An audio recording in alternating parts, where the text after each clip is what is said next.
Bienvenidos a un nuevo canal de contacto entre FMF y el mundo de la electricidad.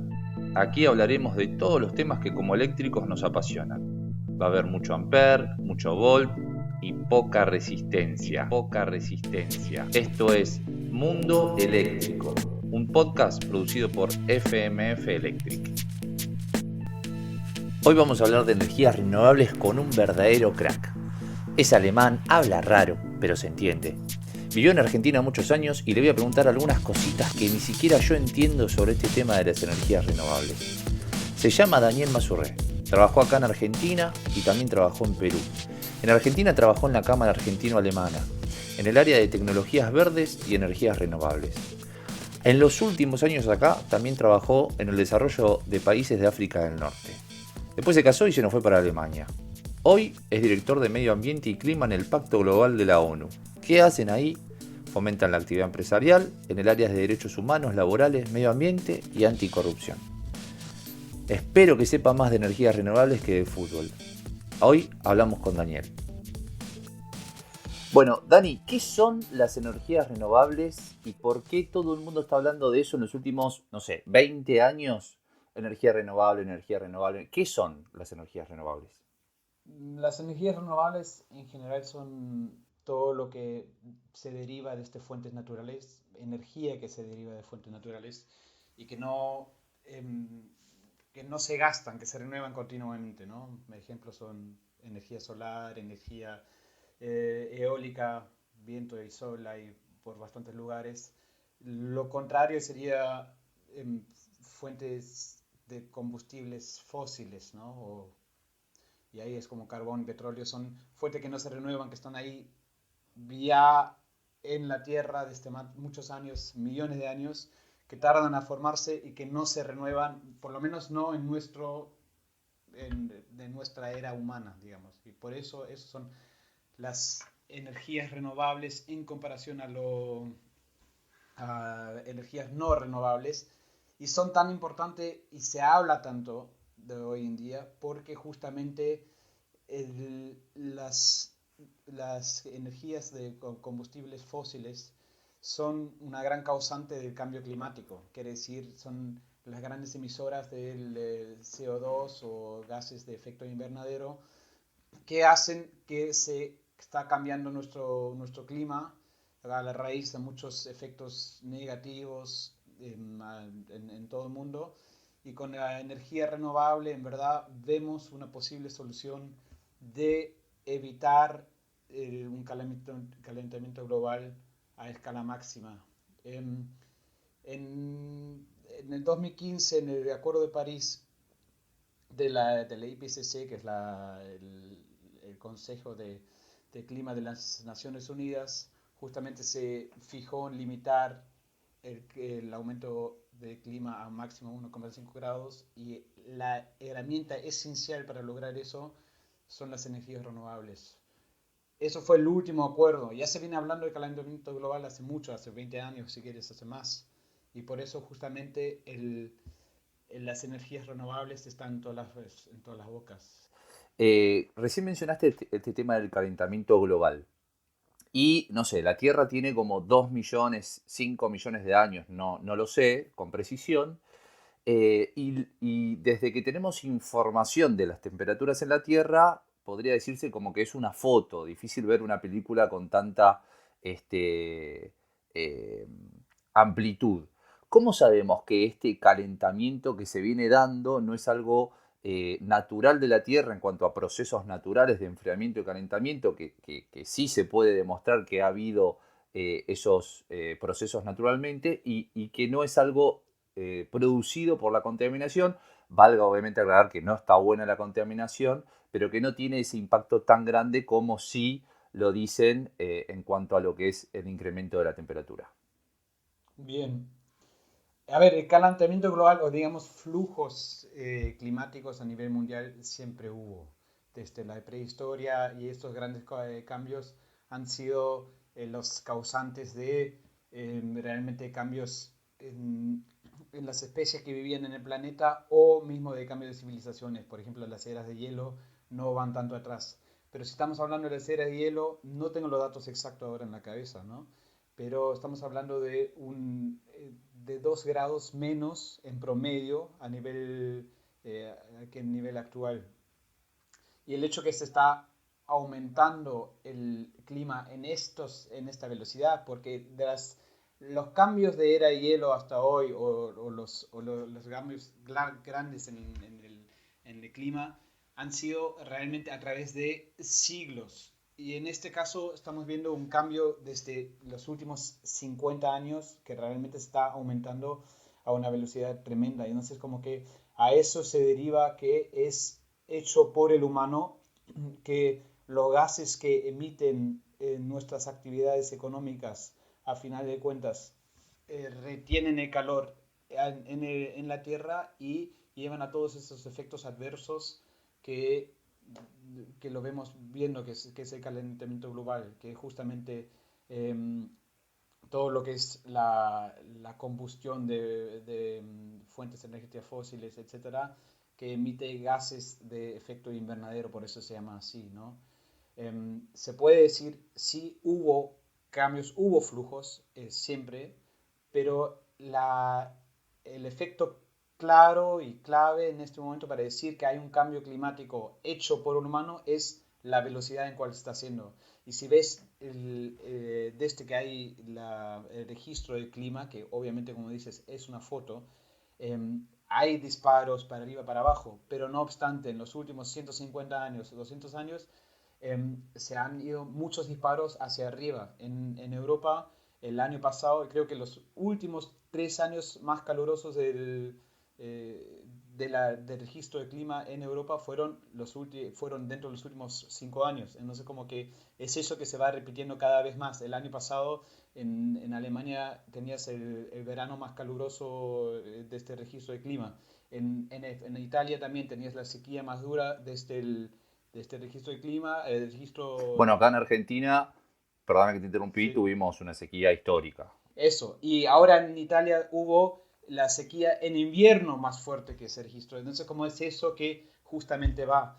Y no es desmentir que no haya, no que pueda haber un cambio natural, pero el hecho es que ver dónde se almacena naturalmente los gases de efecto invernadero, justamente el carbono, se mide todo en carbono, en equivalentes de carbono, ¿no? Para decirse gases de invernaderos, porque justamente hay varios gases, pero el carbono es el responsable, o el dióxido de carbono es el responsable de casi un 85-87% de todo el calentamiento global al final. Si se mide las actividades económicas o la emisión que sale de ahí, justamente la deforestación, la combustión, todo alrededor, ya no se puede negar que es nuestra actividad propia que lleva a eso.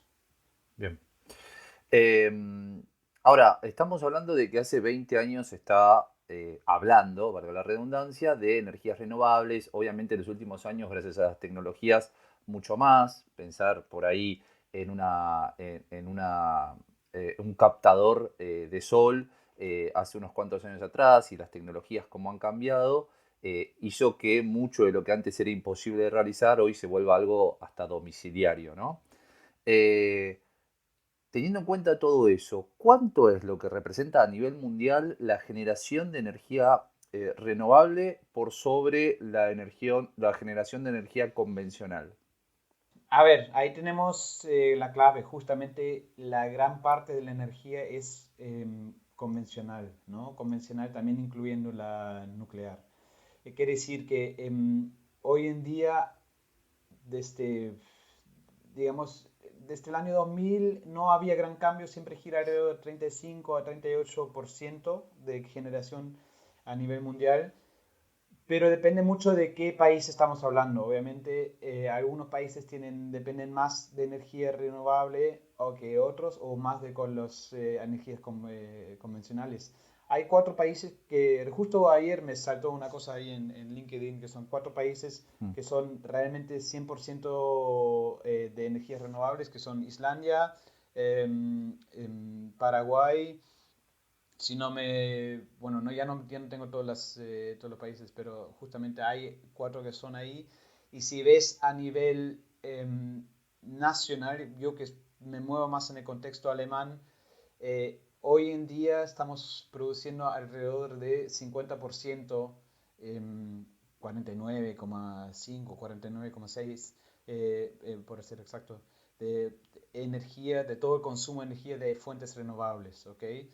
Em, Este fue el último dato de 2023, de los primeros 3 meses, y creo que cabe destacar que no es un año normal, porque realmente fue un momento que tenemos el primer invierno desde la invasión de Rusia en Ucrania, y no sé cómo había mucho ahorro energético, lo que también redujo el consumo total en Alemania por un 8% de la energía. Pero no obstante, este valor sigue siendo igual desde los últimos años, y Alemania produce más energía que consume. Así que realmente va exportando su energía renovable, mientras va creciendo sus plantas. Obviamente hay muchos problemas que hay alrededor, pero el, digamos, el número absoluto de energía renovable en el mundo va creciendo. El problema es que el número absoluto de consumo de energía también va creciendo a la misma velocidad. Entonces o una velocidad similar. Entonces, como ahí tenemos el problema, la crux, como se dice.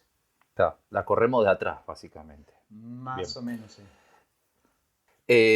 Recién mencionaste el tema de energía nuclear y la otra vez estaba leyendo algunas noticias que me llamaron mucho la atención en cuanto a que en algunos países de Europa, especialmente Alemania, estaban cerrando plantas de energía nuclear que desde mi punto de vista son cero contaminantes y para reemplazar esa energía no generada por lo nuclear se está volviendo a utilizar mucho de lo que es carbono.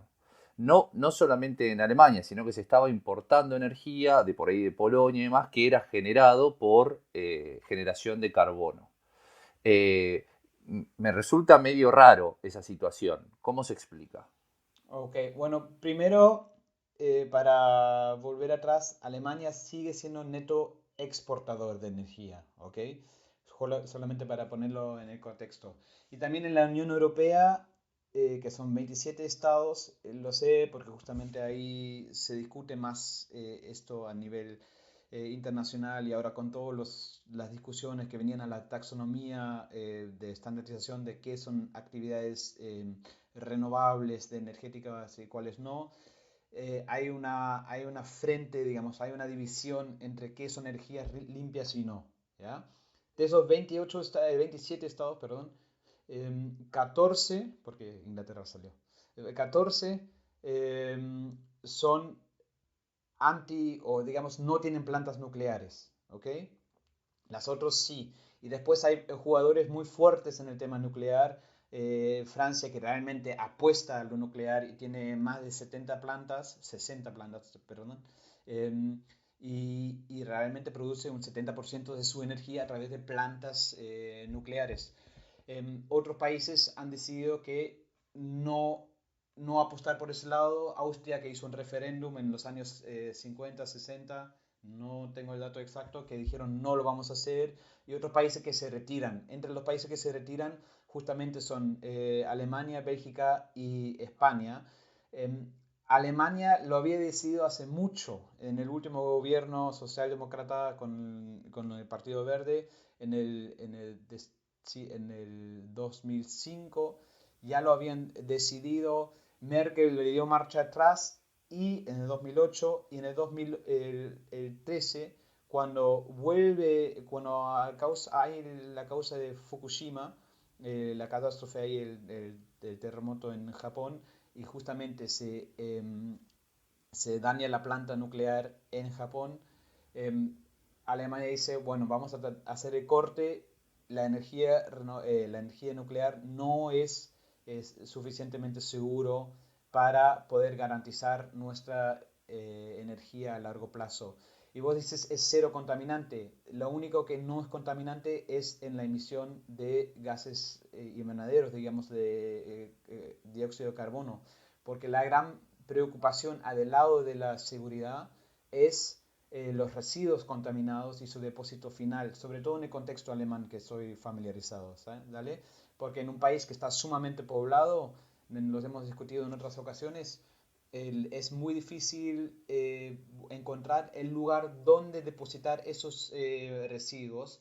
Y si ves justo lo que está pasando ahora en Japón, 10 años después de la catástrofe, iban a liberar aguas contaminadas, radiantes, al mar. Y entonces todos los países alrededor como se pelean dicen, pero para, no pueden hacer eso. Y como que la agua todavía sigue contaminada. Entonces son esos dos factores que juegan ahí, que justamente han llevado al hecho que algunos países han decidido salirse de energía nuclear o no. Alemania y Bélgica lo han postergado, de hecho, su salida de energía nuclear, pero Alemania ha cerrado sus últimas plantas el mes pasado, creo. Realmente cerrando todo. Y lo que también se discute mucho en Alemania es la dependencia energética. Obviamente, eh, con las fuentes energéticas convencionales es una cosa, la mayoría venía gas de Rusia, pero el uranio que se usa para las plantas nucleares o se usaba para plantas nucleares también vienen desde Rusia en su mayoría, por lo menos. Claro, y con la guerra imposible ahora, Hay ¿no? otras fuentes todavía, creo que hay en Congo todavía se consigue esas cosas, eso es uno. Algunos terroristas que envían también algunas Sí, cosas, eso, seguramente. eso por ahí. Siempre En es una la opción. película de James Bond siempre funciona. Eso. Claro. Pero No, la de Volver al Futuro, que el Doctor Brown tenía ahí de los terroristas una fuente de uranio, me acuerdo. Bien, sigamos con la parte seria. nada, es justamente ahí, pero igual se tiene que ver todo toda discusión de por qué salir de la energía nuclear o no en su contexto nacional. Justamente Francia apuesta a eso de forma tradicional, Eslovaquia está construyendo, Polonia tiene previsto iniciar un plan nuclear, de energía nuclear, pero lo que tienes que ver es que los plazos para realmente hacer un programa de energía nuclear son muy largos. Entonces, del momento a que se decide hasta que se pone en marcha una planta, pueden ser alrededor de 30 años, ¿no? Solamente construir la planta energética son 15 años. Y de lo mismo es para apagarlo. Entonces, como dices, bueno, ¿por qué sustituyen la planta nuclear con plantas de carbón en Alemania, por ejemplo? Es que la decisión de salir de la energía nuclear fue tomada hace muchos años atrás. En 2013 estamos hablando una decisión que fue reanudada, que ya había sido tomada, que se había dado marcha atrás. Y ya estaba la fecha, creo que en su momento 2020 o 2021, y entonces se había postergado a 2023.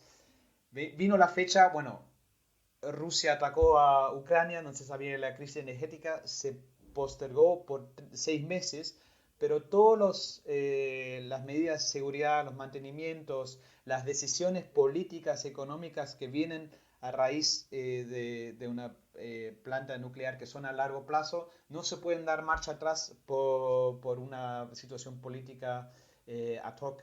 Entonces, a final de cuentas, realmente tuvieron que, o siguieron con la salida porque no se podía dar marcha atrás, ¿no? Bien, está. Bien, bien, bien. Se entiende. Se entiende que tiene que ver, obviamente, son procesos muy largos y es difícil tomar una decisión de un día para el otro, siendo que la gente sigue necesitando la energía y de alguna manera hay que Sí, pero reemplazarla. una cosa también Eh, para ¿Qué? decir, Francia, que realmente viste que en Europa hubo la discusión por qué la energía nuclear ahora fue considerada por la taxonomía europea como energía limpia. Y Francia apuesta a la energía nuclear, por ejemplo, para crear hidrógeno verde, quiere decir hidrógeno de fuentes limpias que no son de creación o a raíz de una conversión a base de combustión de fósiles, ¿no? Y eso quiere decir que el hidrógeno a cual se apuesta debe reemplazar el gas natural a largo plazo. A eso se va, entonces como es un surplus de energía buscando eso. Es una discusión bastante, digamos, tiene varios niveles y el hecho que hoy en día en Alemania se apueste o se han reanudado el carbón es porque el carbón es mucho más fácil de manejar y es digamos, un mal para hacer la transición. Al fin de cuentas, las metas están de aumentar el porcentaje de energías renovables y no dejarlo Bien. y no hacerlo a largo plazo. Dani, cortito y al pie, ¿qué es la huella de carbono que tanto se habla? A ver, la huella de carbón realmente es la cantidad de gases de efecto invernadero que uno emite, o una persona, una empresa, o cualquier actividad que se emite de forma directa o indirecta por su cuenta propia, ¿no? La huella de carbón, como dije antes, se exprime en CO2 o en equivalentes de CO2 porque cada gas tiene un diferente efecto y al final de cuentas se mide cuánto es el efecto en el calentamiento global en total. Solamente para exprimir y para ponerlo un poquito en el contexto de Argentina que tiene muchas vacas, el metano se mide en factor 28, quiere decir que eh, se exprime que el metano tiene 28 veces la potencialidad, la potencia de calentar el mundo que el CO2 y eso que en verdad es una molécula que tiene un ciclo de vida más corto, como se degrada más rápido y en 100 años no tiene la misma efecto que el primero, pero el primer año es 50 veces el efecto de calentamiento que el dióxido de carbono y al 100 años 6,5, entonces si hizo promedio se calculó que es 28. Y bueno, O sea, que esto de, perdóname, esto de que las vaquitas se tiran peditos y contaminan, ¿es verdad? para el calentamiento global sí, obviamente, claro. Mirá vos, Y también en el tuyo, mirá vos. solamente que Y es la masa que lo hace decisivo. totalmente, más grande. Y, o sea que esto de que cuando yo, por ejemplo, que aparece mucho cuando te compras un ticket de avión y te figura la huella de carbono, es lo que el movimiento mío en ese avión para ir a tal lugar va a representar en emisión de carbono en el mundo. Sería algo de ese estilo, Es ¿verdad? Lo algo que en ese cuesta estilo, sí. desde el punto de vista desde el punto de vista de contaminación mi movimiento en ese Lo avión. que se hace ahí en ese caso es señalar cuánto es tu actividad, cuánto es la emisión de gases invernaderos o de CO2, equivalentes de CO2 en un ticket de vuelo. Es justamente el cálculo de cuánto gasta ese avión, cuánto representa tu ocupación de espacio. Ahí se hace como un promedio, efectivamente. Pero eso hay para varias actividades. Justamente eso trabajo yo, en bilanzamiento de gases invernaderos y las huellas de carbono, sea de producto, sea de la empresa, y cómo manejar justamente eso. Yendo un poquito más para este lado del mundo, todo lo que es Sudamérica, ¿cuáles son las energías renovables que más se utilizan por aquí? No te puedo decir en todo Sudamérica. Lo que sí te puedo decir, como ya te había nombrado, que justamente Paraguay trae se abastece con energías renovables en su mayoría, que es lo hidráulico. Brasil también hasta casi un 50% satisface su demanda energética a través de las fuentes renovables, que es energía hidroeléctrica, ¿no?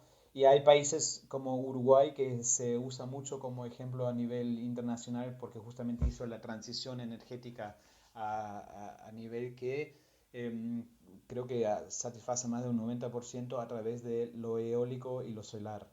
Ahora bien, no puedo decirlo de modo genérico, pero sí puedo decir que hay países que tienen condiciones más favorables que otras, ¿no?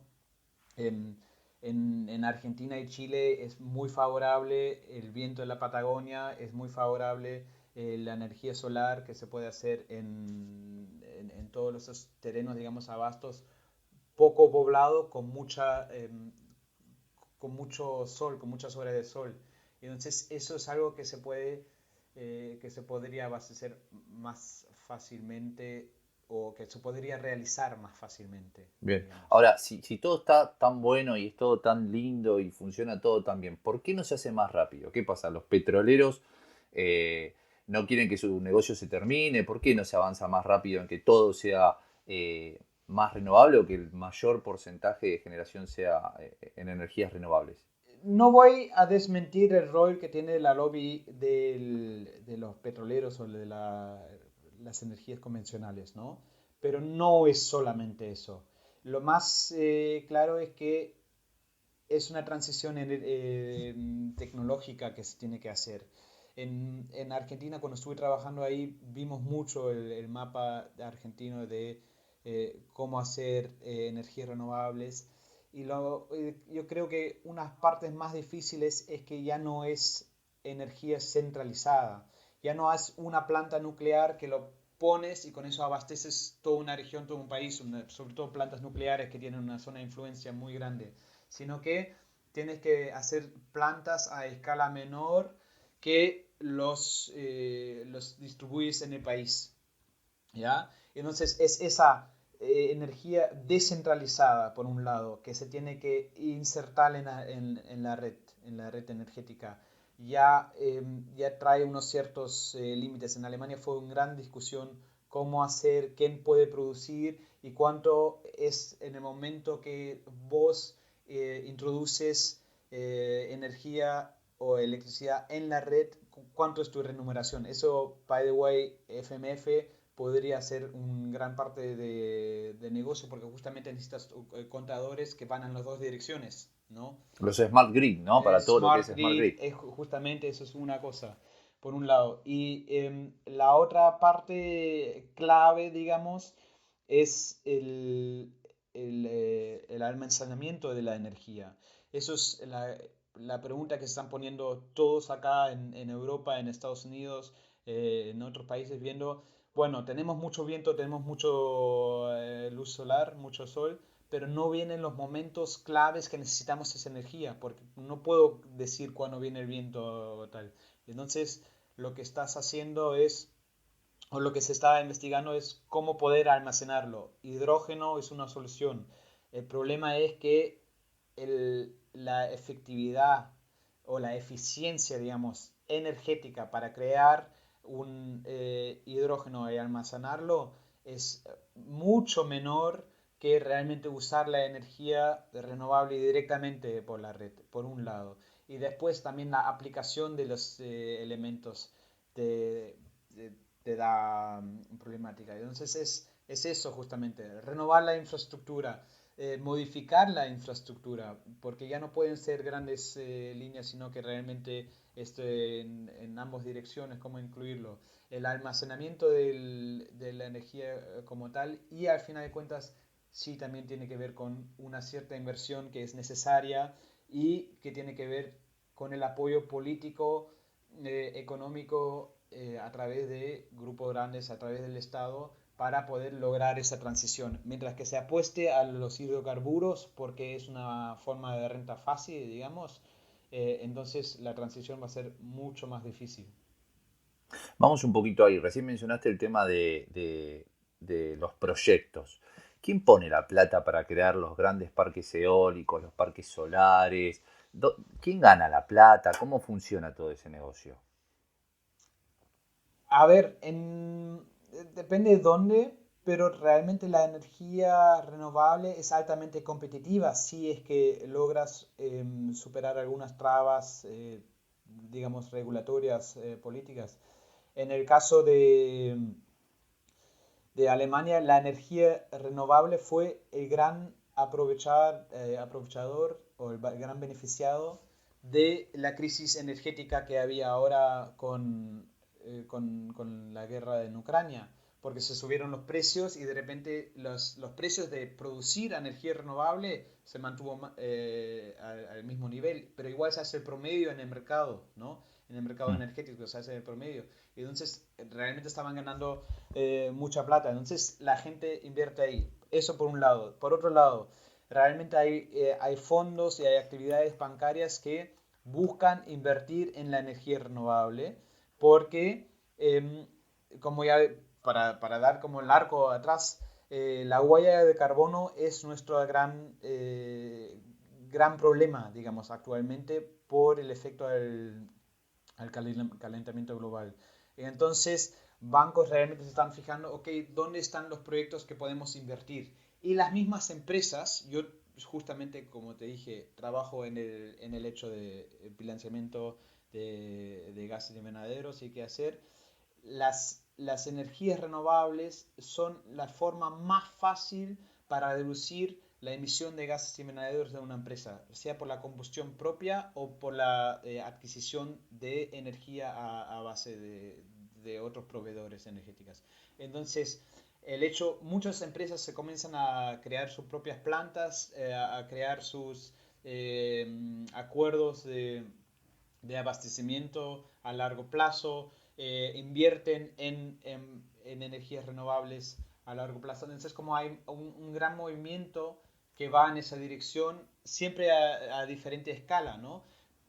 Pero si ves Marruecos, y Marruecos es un caso bastante interesante, Marruecos comenzó a hacer plantas, en su momento fue fototérmicas, solar térmicas, para ayudar al mercado español, el mercado europeo, digamos, el energético.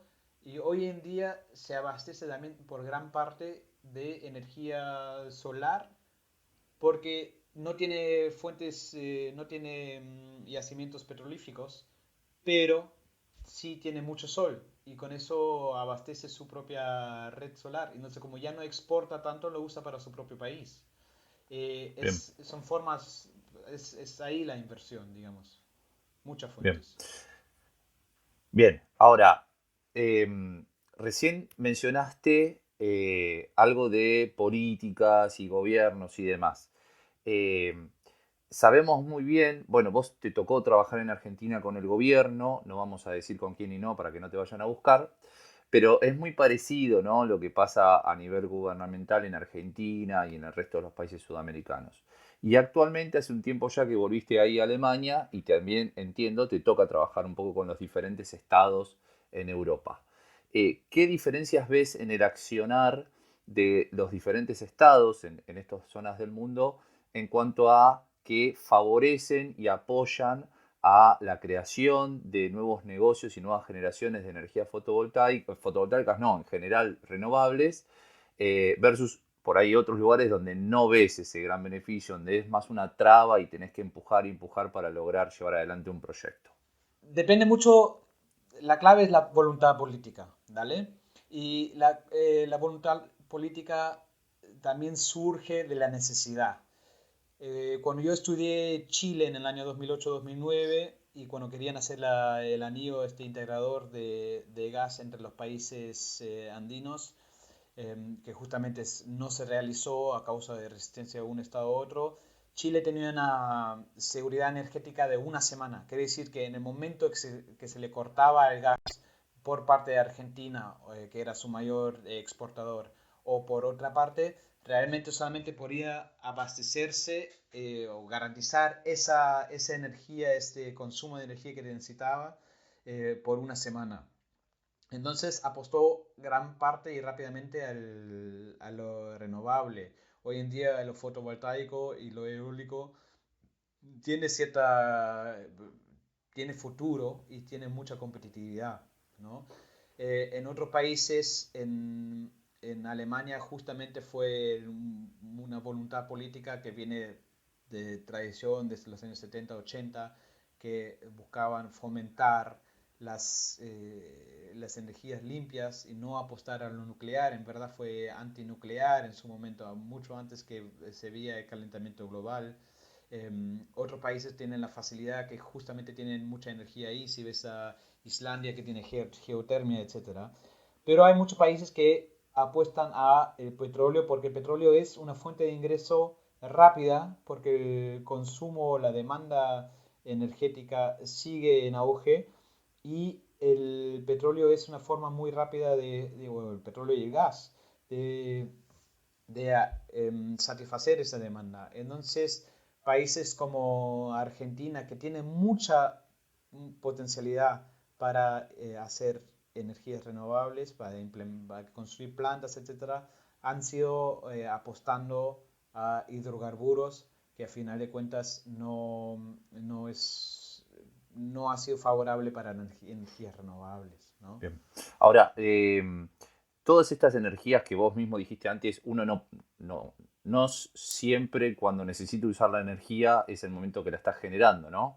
Eh, yo generalmente cuando uno analiza las curvas de demanda de los países hay más consumo a la noche porque, bueno, las familias están más en las casas y demás, y a la noche es cuando no está el sol, entonces toda esa generación de energía solar las tenés que almacenar para que las baterías te entreguen esa energía cuando la necesitas.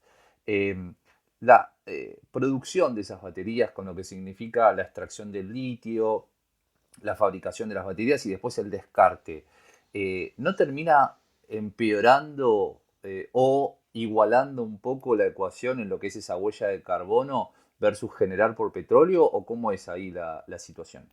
Es una pregunta un poquito de la gallina y el huevo, ¿no? ¿Quién viene primero? Sí. Claro, Y claro, en este momento, si el sistema o el abastecimiento del país en donde se está produciendo el litio, donde se está produciendo las baterías, es a base de hidrocarburos, entonces obviamente va a fomentar la huella de carbono.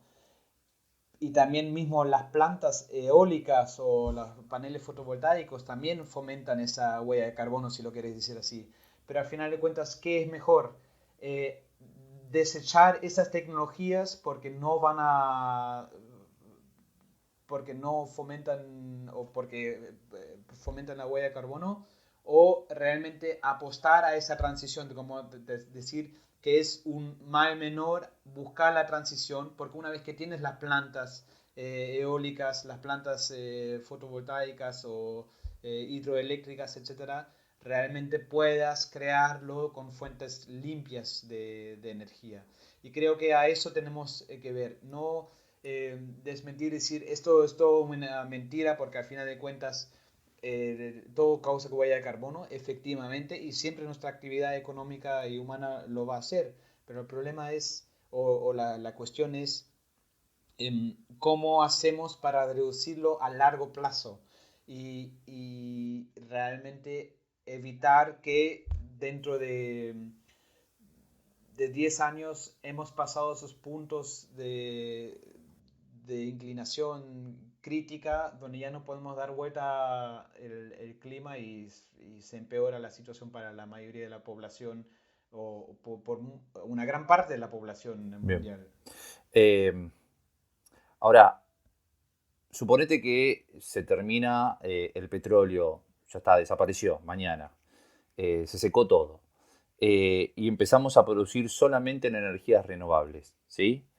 Eh, ¿Podríamos mantener el estilo de vida actual capitalista con todo este consumismo, que no lo estoy criticando ni beneficiando, ¿no? Pero es la realidad que hoy en día tenemos a nivel mundial? ¿Podríamos mantener este estilo de vida o deberíamos cambiarlo, achicarlo o eliminarlo drásticamente para que las energías renovables, en ese caso, puedan seguir alimentándonos de esto tan básico como es la electricidad?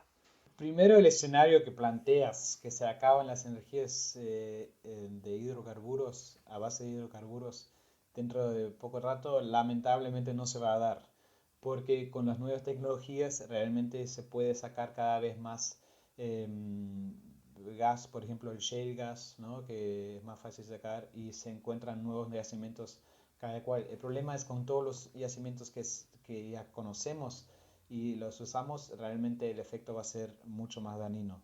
Pero bueno, eso está una paréntesis y si buscamos cómo, o si las energías renovables realmente pueden mantener nuestro estilo de vida en el sentido capitalista, etcétera, yo creo que la pregunta está dirigida de una forma equivocada, ¿no? Porque primero que nada, la energía renovable no son limitadas, quiere decir que pueden satisfacer nuestra demanda energética a largo plazo también. Es una cosa de escala. ¿Cómo hacemos para realmente llegar a ese punto? Entonces, es las tecnologías realmente en eficiencia energética, apostar a eso, pero a la misma vez escalar las plantas, ¿cómo se llama?, de fuentes renovables que tenemos, ¿no? Em, yo creo que a largo plazo la energía renovable tiene que ser la base y no amenaza nuestro estilo de vida, porque sí en este momento tenemos un, un porcentaje reducido en comparación, ya lo hemos dicho, gira alrededor del 30-35% a nivel mundial de la energía que hay o que se está consumiendo, pero a la misma vez con un escalamiento eh, se puede lograr abastecer nuestra necesidad. Y lo que está amenazando nuestro estilo de vida, al final de cuentas, es el, las energías convencionales a tal como lo estamos usando, porque estamos poniendo en peligro ciudades costeras que se van por inundaciones, estamos poniendo en peligro nuestra biodiversidad, estamos poniendo en peligro tierras fértiles, bueno, justo en Argentina con todo lo que es inundaciones, sequías, lo sabemos. También esto de consumismo, digamos, porque eso ya no es energía, pero ya consumismo por formas no sustentables de agricultura que realmente explotan la tierra mucho más que se reponen las cosas. Eso es lo que amenaza nuestro estilo de vida, por un lado, y por otro lado, si ves a otros países que apostaron a energía renovable, también ves que pueden mantener o pueden aumentar su estilo de vida. Estilo de consumo bien económico, si lo definimos así, ¿no? Ya te nombré el caso de Marruecos, que realmente a través de las plantas fotovoltaicas y solar térmicas, hoy en día se logra mantener un estilo de vida o abastecer más gente con energía que antes, ¿no? Entonces, yo creo que si dices amenazan el estilo de vida que tenemos, estamos amenazando tal vez un bienestar económico de muy poca gente, porque a largo plazo o mediano plazo mucha gente se va a ver afectada por un cambio climático que no ha sido posible que no va a ser posible en abastecimiento de sus demandas, sus primeras necesidades. Wow, qué tenebroso que suena todo. Eh, bueno, Pero no es Dani, tenebroso porque al final de cuentas trabajo ahí y la idea es ver que hay un futuro y que se puede hacer el cambio, ¿no? Porque si solamente dices, bueno, se va a ir todo para abajo, al final de cuentas em, podemos ir completamente fatalistas y decir, bueno, listo, que se vaya todo de carajo. mm, Pero no queremos eso, queremos que realmente logremos una transformación energética para todos y que no ponemos en peligro nuestra base de vida y eso creo que es un punto importante que no lo dije. Eh, nuestro modelo económico en su momento no está previendo externalidades negativas en el medio ambiente, ¿ok?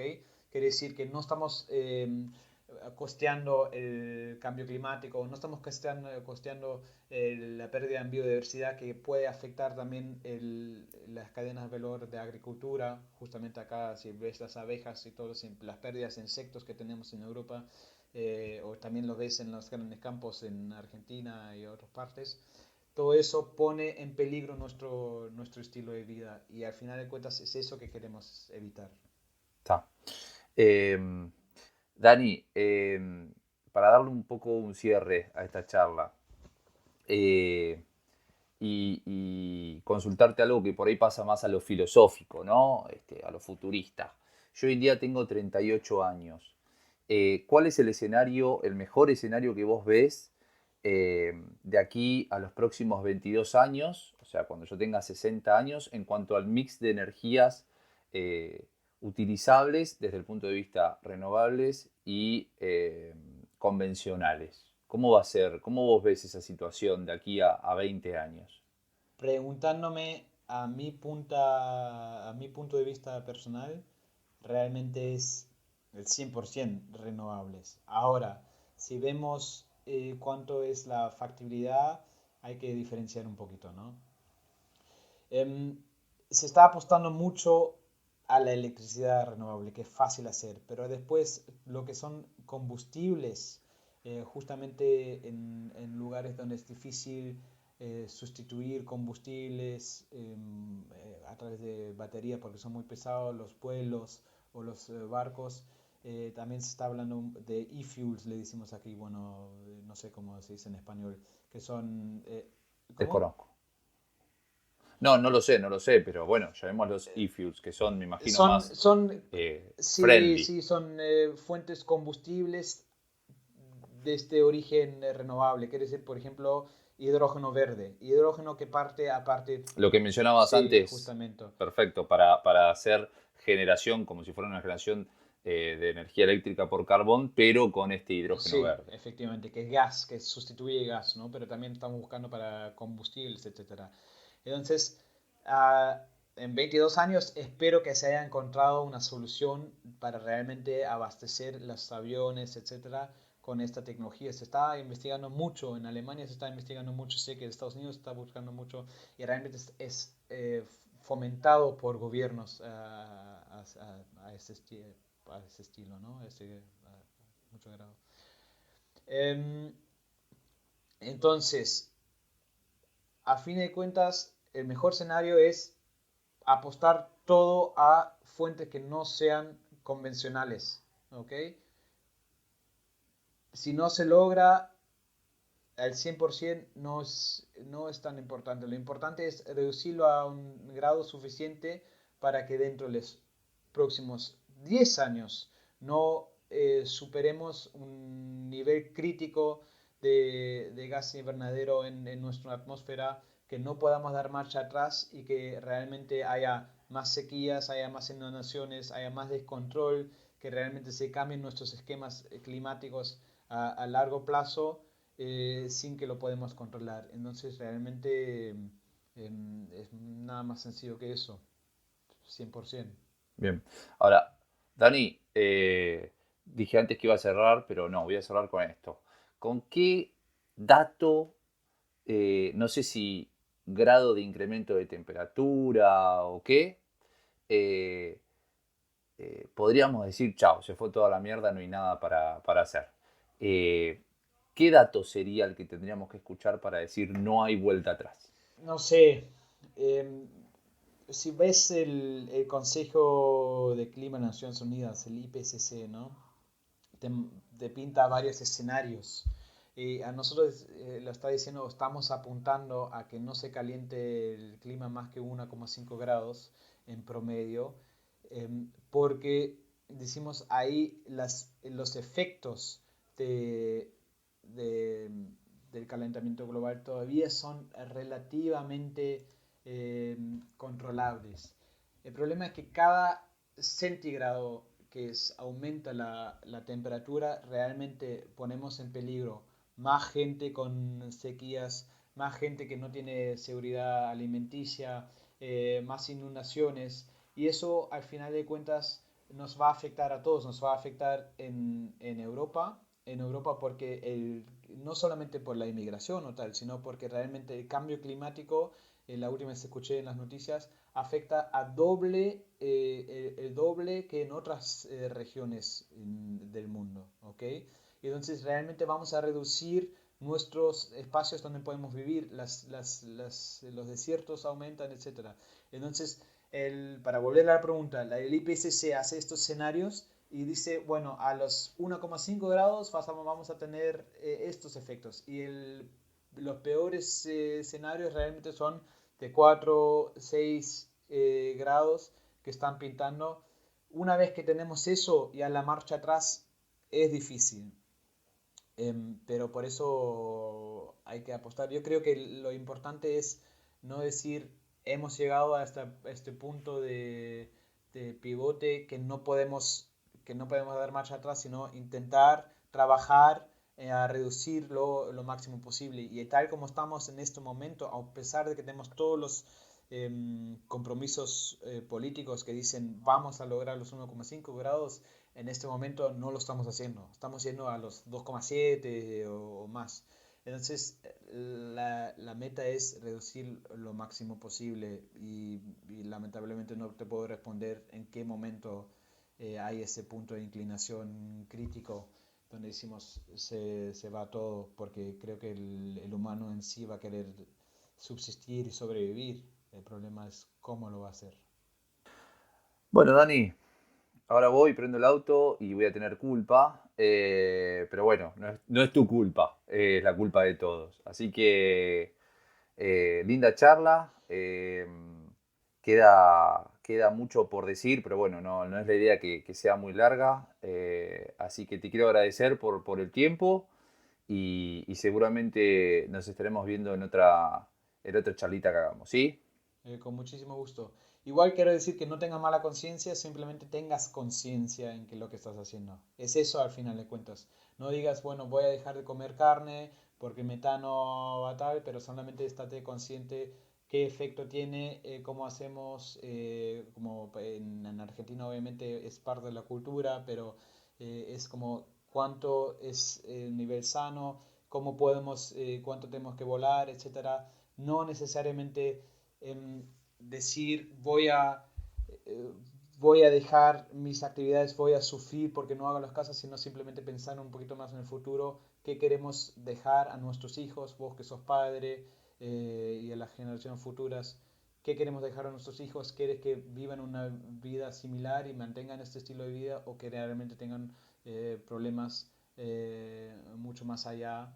Eh, entonces es eso lo que queremos apuntar, mucho más que tener buena o mala conciencia, porque tampoco sirve ser moralista y apuntar a una persona y decir, vos haces todo mal, así no hacemos nada, porque ahí te vas a ir en anti. Es pensar eh, qué hacemos o reflexionar un poquito cómo vivimos nuestra vida para hacerlo más sustentable a largo plazo para todos.